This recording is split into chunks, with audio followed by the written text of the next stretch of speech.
You're listening to the Ask Drone U podcast. You ask, we answer your drone questions. Whether you're here to turn your passion into profit or you simply fly for fun, we're a community of learners and teachers who aspire to achieve greatness. We are Drone U. Hey everyone, and welcome to another exciting episode of Ask Drone U as we bring you this week's drone news with the help of Haye Costello from Drone DJ. Hi, how you doing? Hey, pretty good. Thank you, Paul. Good morning. How are you today? Doing well, my friend. It has been a rough morning. I haven't had my triple shot of espresso. How are you? Oh, so it's going to be a slow news show today then, huh? Hopefully not too slow. Actually, there's a lot of exciting news, especially in the mapping industry when it comes to the FAA. And again, drones are saving lives just one more time. There's so much going on. Yeah, there's a lot going on this week, but let's start off with the big announcement from DJI that was made yesterday, DJI Terra. Yeah, I'm sure you've seen that one, no? I have seen, if you remember, we actually talked about DJI Terra back at Airworks last year because DJI Terra was it was teased at Airworks, and everyone is wondering, well, what does DJI have up its sleeve? Are they mapping the world? Are they going to become competition to Agisoft, Pix4D? What about Drone Deploy? What about all these other players in the ecosystem? So yeah, DJI Terra is something that's very interesting as DJI launches its own software to create a photogrammatic workflow for drone imagery. Yeah, it is interesting for sure. I mean, we wrote about DJI Terra the first time back in November of 2017 when we found out that DJI had officially founded a company in the Netherlands and also registered the DJI Terra trademark. And that goes back to actually late in 2016. So DJI has been working on their new software for quite some time. And they say that their software will transform drone data into digital 3D models and maps for easy analysis and decision making. And I'm sure that will make a lot of alarm bells go off at competing companies such as Drone Deploy or Pix4D perhaps. What do you think, Paul, the impact is going to be for the other guys in this area? It's a great question, and I think it all comes down to what is the mode of delivery for this imagery and this processing, because there are a lot of players in the field that are operating a cloud-based system and they're trying to create these all-in-one applications. Like I actually wrote in that article from last week talking about drone mapping, there are 3 different kinds of software. There's acquisition software that helps you acquire the right imagery in the right way. There's processing software, which is typically a desktop-based solution. And then there's the all-in-one. So like Drone Deploy is the all-in-one. And I honestly see DJI Terra as a competitor to people like Drone Deploy. The only thing is, I also see this as a competitor to people like UGCS. UGCS is one of the first mission planning applications where you can implement all different kinds of missions into one flight plan. So you can literally run your double grid and then go right into an orbit without wasting any battery whatsoever. It looks like DJI is adding this multi-flight functionality inside of their desktop-based app, which I think is a big deal because many users are used to utilizing their mobile phone or tablet for acquisition and or cloud upload. What I do like is that it is a desktop-based solution, which means the computing power and the variables that you have to control and processing will probably offer limitless or boundless opportunities. But without having played with the software myself, it's difficult to say with a high degree of certainty as to what the capability really is with this software, as its competitors to DJI Terra have really been perfecting their software for a long time. So it seems like DJI, which has been, having a lot of issues with their Phantom series, launches this DJI Terra, which only works with the Phantom series. So I've been seeing a lot of comments in the community asking, well, hey, why is this? Yeah, because on their website, they list the Phantom 4 Pro version 2, the Phantom 4 Pro Plus version 2, the Phantom 4 Pro, and the Phantom 4 Advanced, and the Phantom 4 regular. The only one that is actually available right now on the DJI store is the Phantom 4 RTK. That's also, of course, compatible with this new software. All the other ones are either out of stock, they might or might not come back. Some of them are even end-of-life products by now. So the real question also is, I think, what is DJI going to do going forward? Are any of these drones going to come back, or are we going to move forward and have a Phantom 5 not too long from now? It is the question that everyone is asking. I've heard some people say I'm waiting out to buy this new drone as my drones are reaching, their end of age. And I know other clients who are going out and buying as many Phantoms as possible, myself included, as we have been ramping up the number of training drones that we have here at Drone U. It's really interesting, Haye. There are a lot of questions about this software, right? It's desktop based, but that means you're planning missions on your desktop and you're processing on your desktop. Typically, you're planning missions on an app through your phone that's controlling the drone. So that's a really interesting kind of change up. There are so many questions here because as I've been going through the DJI Terra page, I notice things like annotations inside of their maps. I notice things like photo inspection, and I also notice things like linear and volumetric measurements. But when looking at the linear measurements, it's not clear how it's done. Now with other softwares, you create manual tie points before you create linear measurements because you want to make sure that you're honing in on exactly that little tiny, maybe let's say down to a centimeter to measure from that point to another point. And if you've ever used a tape measure, you know how important it is to be extremely exact in which point you're measuring from. So there's a lot of questions here as far as the usability of this software. And again, without having access to it yet, it begs a lot of questions. Now, a lot of people are also asking, so what is it going to cost? And all we've heard or all I've heard, I don't know about you, are rumors that there are two pricing plans, and that is on the site, but the rumor is that the larger pricing plan, which does create 3D models instead of 2D maps, is going to be offered for around $3,000 a year. And frankly, I'm not sure if that's going to be a big enough difference in price point from the powerhouses like Pix4D that are known and trusted by surveyors, civil engineers, and other highly technical specialists. How much of a price difference is there between Pix4D and the rumored price for DJI Terra? I believe it's a $500 difference. You're looking at $250 a month with the DJI Terra, and you're looking, I believe, I just had this pulled up, I believe it's $350. Hold on one second. So for commercial drone operators, the price difference is not going to be a reason for them to switch from one to the other, it sounds like. Well, that could be yes and no. So if you buy an annual subscription to Pix4D, it's $292 a month. So you'd be saving approximately $42 per month when you buy DJI Terra versus Pix4D. Now, that being said, again, there's just a lot of questions as far as how much you can manipulate these maps and what power and control you do have. And again, without having access to it, it's hard to answer these questions. I've been calling all sorts of enterprise dealerships as they've been supposed to have the answers. And I've only been getting answers from one particular person who's had access to that software for quite some time. And again, I think that there is so many unknown variables. Now, here's the true question. If DJI Terra on their lower price point plan comes in at like $30 or $40 a month, it could actually cause a huge market disruption. But that has yet to be seen. Well, I mean, two things, of course, that DJI is working in its, a couple of things actually, working in its advantage. I mean, one, it has deep pockets, so it can pursue something and see it all the way through to the end. When it comes to things like software development, they have a massive user base of people using their drones, especially, of course, the Phantom 4 series. And also they partner with Microsoft. So if they need to roll this out into a cloud application or bring it to mobile devices, they should be able to do that fairly smoothly, you would imagine, no? Yes, I would imagine, but I would also counter your argument with DJI has been having significant financial issues, especially with the $150 million fraud and their slower sales growth in 2018. It showcases, and a question again has been asked in the community is, with all these problems with their main line of product, how are we expected to see a high quality product in a completely new avenue when their main source of revenue and name and reputation is at odds with the community? Yeah.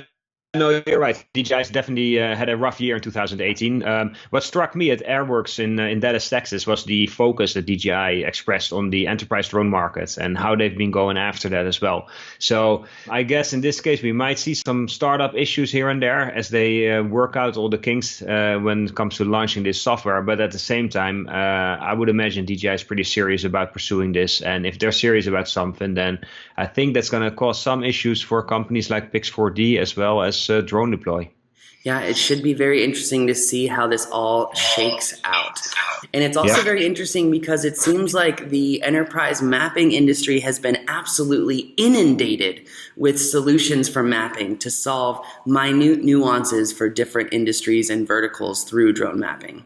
Yeah. Do you see yourself training people using DJI Terra down the road? Do you think that might happen, or is that too early to tell at this point? I think it's too early to tell because Drone U is focused on providing a comprehensive solution for training, especially when it comes to drone mapping, which drone mapping literally has hundreds of verticals inside of the industry itself. So with our classes, you have to learn a extreme amount of detail, and every single piece of information builds upon itself. So if you don't have the same customization and variable control that you do in, say, something like Pix4D, which is the industry standard, if we don't have that control, the answer is probably no. Yeah. So there's a little to be seen before you would make such a decision, it sounds like. Definitely, I would wait to be seen. Also, I want to hear what the professionals in the industry, the high-ranking super specialists, the surveyors, are they going to look at DJI Terra and see if it's a solution? Because oftentimes, a lot of people have always been asking me, Paul, why is Pix4D the solution? Well, first of all, there's been a lot of research about the accuracy of Pix4D over all of its competitors, which it has shined through over and over again for being more consistent and more accurate. But on top of that, Pix4D offers so much customization and flexibility. You can output all different kinds of files in all different kinds of ways. If you can't do that with Terra, I don't really see its viability. Yeah. It's too bad that we haven't been able to really talk to any professional or commercial drone operators that actually had some hands-on experience, I guess, with DJI Terra to get their initial feedback. I mean, DJI obviously been working on this for a number of years now. I think the interesting thing is to be able to get to talk to some of those guys who actually used it in the field and get their feedback and some of their experiences back. Yeah, the rumors on the street are saying that only one particular individual had access to this program. And I would really like to see, again, some industry professionals. Yeah. I'm not really concerned with what some drone pilots think about this mapping software, as I'm really more focused on the technical details and aspects of this software and its capabilities. And I'd love to hear that from more technical operators, not a bunch of sales guys. Yeah, I would agree with you there.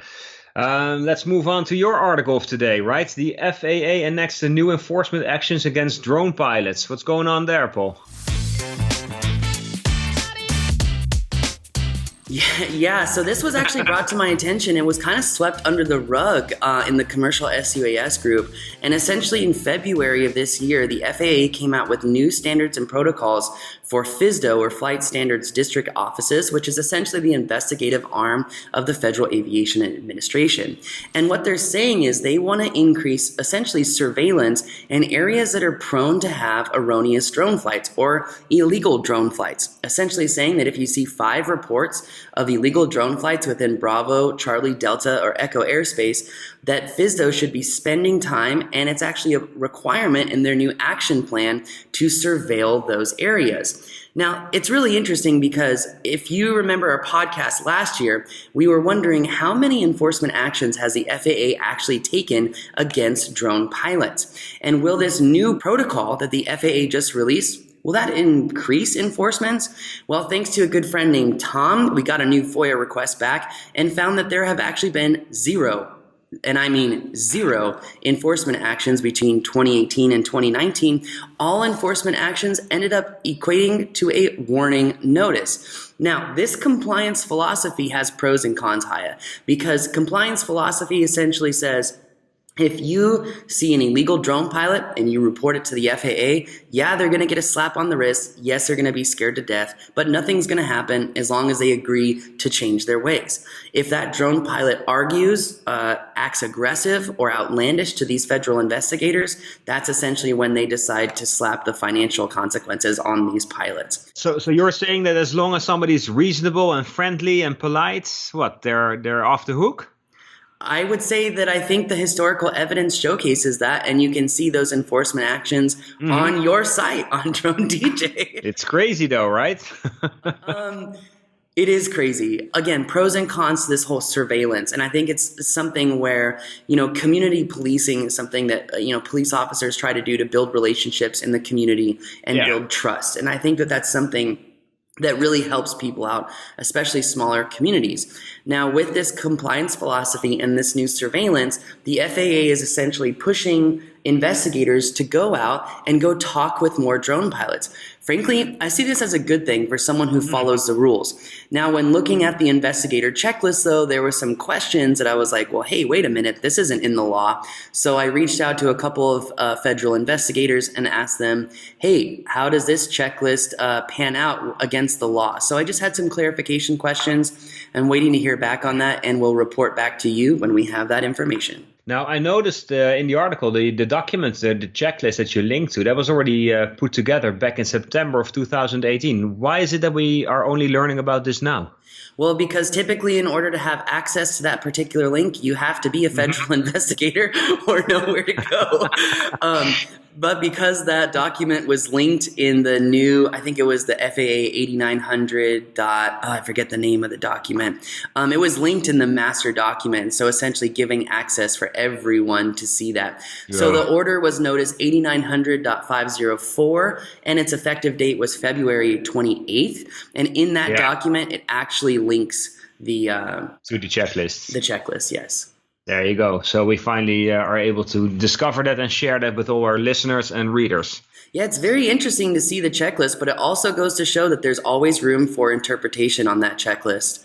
So it's one of the things that I'd really like to get clarified. Yeah. All right. So this is something we're definitely going to get back to once we get some more answers. We'll either post a new article or add to the existing one. And I guess also probably cover this in one of the upcoming news shows. I actually just got a response literally 10 seconds ago, if you'd like me to read it. Dig in. Okay, so I got an email back from this federal investigator, and I asked very specifically about maintenance records because in the investigative checklist, pilots are quote unquote asked, and this is what it says, inspectors should request that the operator present maintenance records if applicable for review. And I asked the federal investigator, if I understand 14 CFR 107 correctly, maintenance records are recommended, but they're not required. And I said, I think this could be a point of confusion for some FSDO operators who may not be familiar with 107. And he said, your statement on surveillance is absolutely correct. We will not be hunting down drone operators or have anyone signaled out to look at. Your question on maintenance records is as perceived. Maintenance records would only be required to operators that have an operating manual that states maintenance records are to be maintained, which if I understand DJI's operating manual, it's not in there. Now, I could be wrong about that, as many manuals have come out since the last one that I've read, but I haven't seen that to this date. They also say that operators will not be judged unless they do have this manual and is not regulatory required. So work in progress, it sounds like. Work in progress, but a good step in the right direction. I do think it's a step in the right direction. Yeah. I don't think that drone pilots should be nervous about being surveilled by the FAA. As long as they're acting in the way that they should, they're going to be fine. Yeah, they should be. So what else? Go ahead. I was going to say, so what else do you have in drone news this week? I know that there's some good news out there. Yeah. And I also noticed that there is a huge shift going on in the marketplace. What do you have for us? Yeah, let's start with the good news first. I mean, we're always looking for examples where drones actually make a difference for the better. And of course, this week, again, there was another example where a drone played a somewhat crucial role in the rescue of 7 swimmers. And this happened quite far away from where we are here in the US. This was in Micronesia, in Laulau Bay, if I pronounced that correctly. What happened was there was a group of 8 people swimming, and as the tide went out, they got kind of sucked out into the ocean further and further. And among these 8 tourists, there was only one good enough swimmer to actually make it back to shore. He then placed a 911 call for help and support. And one of the police officers that got involved in the rescue launched his drone, and that was, I believe, a DJI Mavic 2 Pro, flew it out to where the swimmers are, got the coordinates, and then radioed the coordinates to the guy on a boat who was on his way to rescue these swimmers. So the drone assisted in that sense that it was able to get the boat to the swimmers directly, don't waste any time, and bring these people back safely to shore. And what I was able to find online is that none of them incurred any injuries. So everybody was safe and sound back ashore, and the drone played a role in this rescue, which is good. That is fantastic news. That really is fantastic news. It makes me wonder, too, if drones like the urban drone splash drone, which can carry a life preserver underneath it and it has a radio-controlled drop mechanism, it makes me wonder if something like that would be really useful in that instance where the boat wouldn't be needed. Possibly. I mean, we've seen examples where drones would carry flotation devices and drop them next to swimmers. I think in this case, when there are 7 swimmers involved, you would have to have access to a number of drones. I don't think in this case they had drones available with flotation devices, but they were able to do the next best thing, of course, which radio the coordinates of the exact location of these people in trouble to the guys on the boat who were then able to rescue them.